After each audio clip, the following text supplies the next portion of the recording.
I think for a farmer or producer to run a farmer's market is going to be very challenging. Right now we're seeing it's challenging for the farmer to be able to grow and bring the product to market themselves, so that they're the farmer that's actually at the farm stand selling the product.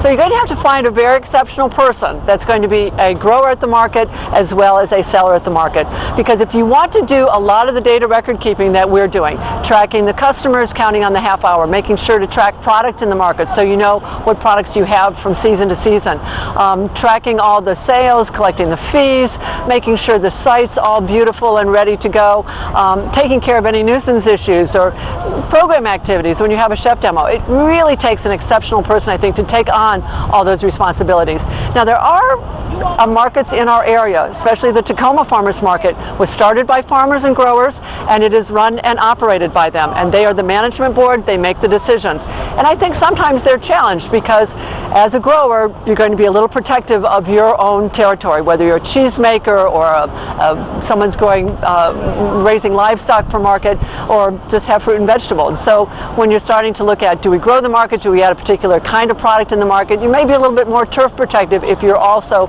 the vendor, because there's always this chance of a conflict of interest. So again, yes, it can be done. There are always superstars out there that can do farmers markets, but I would think that you would be very challenged to do a really comprehensive job of running a market if you were also a grower at the market. I think in some fantasy fairyland where competition doesn't exist, vendors can run farmers markets. I can give you a case in point. Before we were going year-round at some of our markets, we had a group of farmers who decided they would start their own little rogue farmers market outside of our jurisdiction, and it was organized by one farmer, and he handpicked other farmers to join him, and of course he handpicked farmers that didn't have the same products that he did. So that kind of exclusivity maybe works in some circumstances, but as a nonprofit organization, our goal is to open the doors to as many farmers as possible.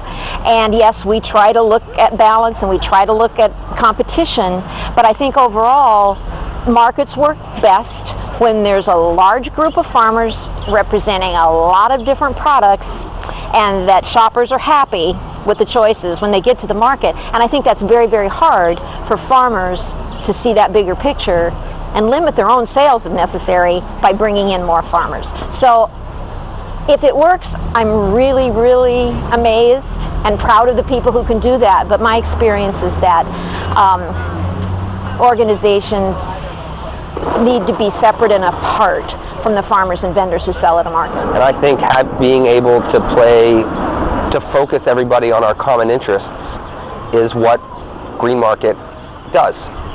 And does it have to be an outside organization? Can farmers do this themselves? Absolutely. Can vendors run their own markets? Absolutely. I think that there has to be structures in place that allow to facilitate dialogue, conversation, and focusing on common interests. At Green Market, our markets are run by us. I think the positive aspect is that when the vendors are running their own market, they have a very vested interest in seeing it succeed and a passion for seeing it succeed that perhaps an outside party wouldn't. The problems can arise though when when there's some sort of dispute between a vendor that might have a say in running the market and a vendor who feels that they don't have the same opportunity to control what's going on in the market, and I've seen that lead to serious problems, even to the point where markets just collapse and go under because there's serious infighting between vendors. A vendor-run market is not our model, but it's not to say that it can't be done. From our work running markets, we know that it's extraordinarily time-consuming and labor-intensive, and it's hard to imagine a working farmer or working vendor also having the time and resources to devote to market management. Most of the markets within our region are run by professional organizations in various structures, but aren't vendor-run.